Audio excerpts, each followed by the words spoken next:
好，咁攤凍之後啦，我哋啲油炸鬼咁就食得嘅啦。我哋睇下呢個金黃色嘅色澤，幾靚仔。好，咁我哋撕開嚟睇下啦。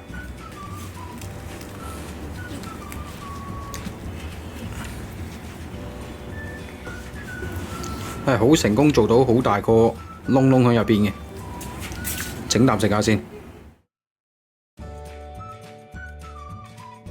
嘿，大家好啊，朱 Sir 啊！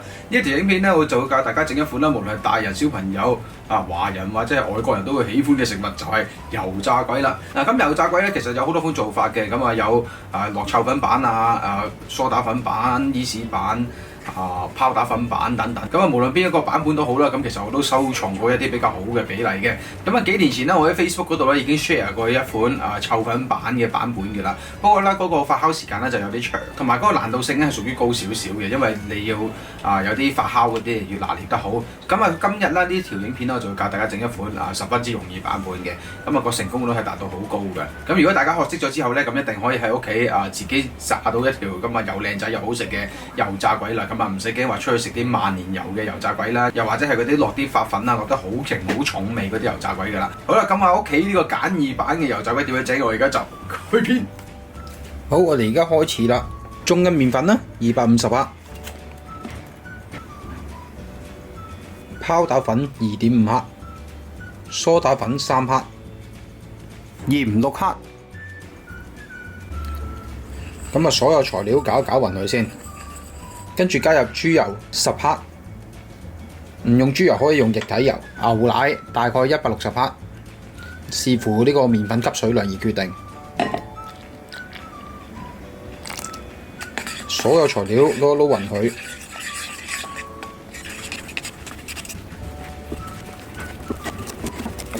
咁啊正常嚟講呢，就唔會話太過黐手嘅啫。好，咁啊初步成團之後啦，我哋就鬆一鬆弛佢先，跟住一陣間再猜佢。咁啊，盡量揾啲嘢冚一冚住佢啦，鬆弛完先至再做。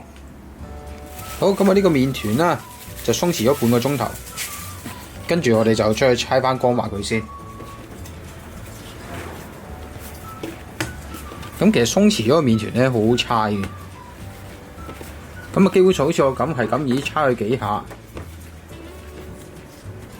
咁已經變得光滑咗㗎啦，跟住咧，我哋就盡量撳一撳扁佢先，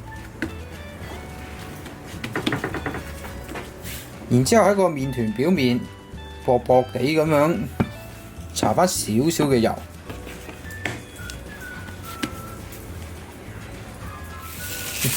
跟住咧再揾個袋入起佢。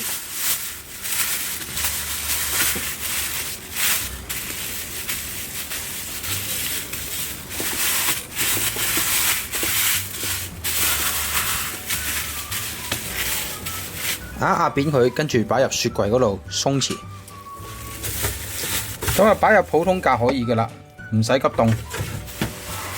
好，咁啊呢個麵團咧就雪咗差唔多3個鐘頭啦。咁啊攞翻佢出嚟，略略碌一碌薄佢。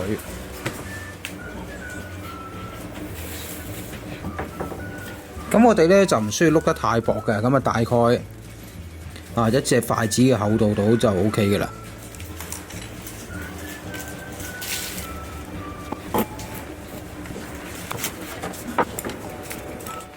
咁有時候咧，如果驚做嘢嗰陣時黐台嘅咧，我哋可以將台度整少少油，咁啊避免黐台。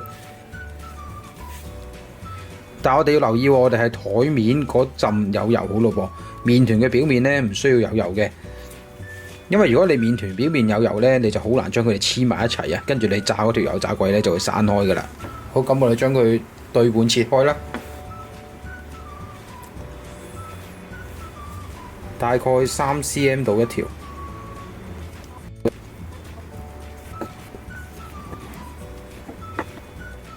咁啊，點解要回溫半個鐘呢？因為我哋啲嘢喺雪櫃嗰度攞出嚟嘅。如果你唔回翻溫，等佢變翻個常溫嘅情況下呢，一陣間呢炸到個心呢，嗰啲位啲組織啊，長得唔夠靚。好，咁啊解凍咗差唔多半個鐘頭啦。然之後呢，我哋臨造型之前呢，我哋就走去燒定一煲油。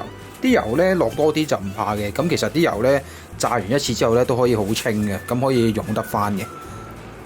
咁呢啲解凍咗麵團呢，我哋就揾支筷子喺中間揩少少水落去，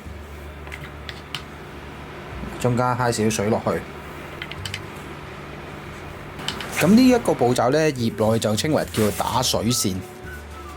佢嘅作用呢，就係等個麵團啦兩邊一間黐得好啲。咁啊打完水線之後啦，我哋呢記得啊係將冇油嘅呢一面反翻轉落去。冇油嘅呢一面反翻轉落去，等佢哋黐埋一齊，千祈唔好調轉啊！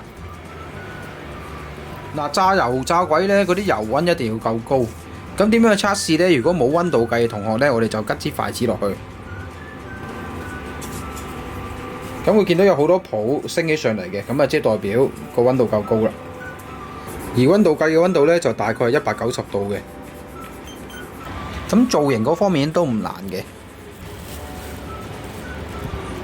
咁我哋淨係揾把筷子喺中間咁樣一壓，跟住咧均勻咁樣向左右兩邊發力拉長佢。我哋條油炸鬼咧就拉到同隻鑊差唔多 size 嘅長度，然之後抌落去。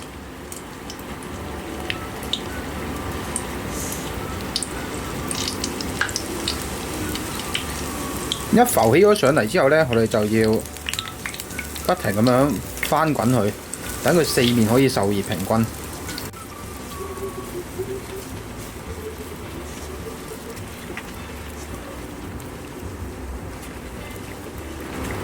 靚嘅。係啊。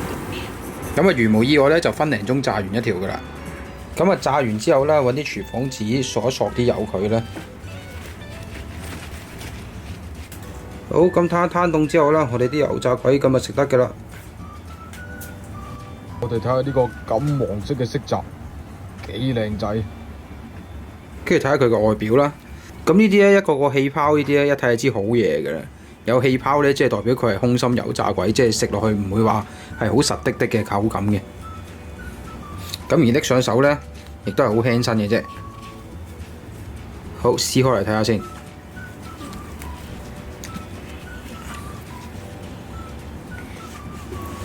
係好成功做到好大個窿窿喺入邊嘅，整啖食下先。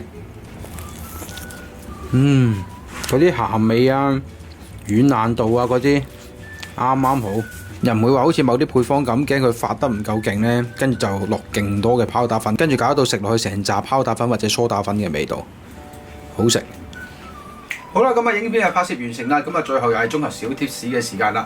嗱，咁啊第一啦，油溫咧一定要夠高。如果你油溫唔夠高嘅情況下咧，你嗰啲油炸鬼咧好難係膨脹得好靚嘅。咁啊第二咧就係你嗰條油炸鬼咧臨炸之前啊，佢個表面咧就唔好太多粉喺度，因為咧如果你嗰條油炸鬼表面咧染咗好多粉咧，咁你掉落去嗰啲油嗰度炸，咁你就會炸到啲油嗰啲顏色好濁㗎啦。正常嚟講咧，炸完之後嗰煲油咧仲係好清澈，可以用得翻嘅。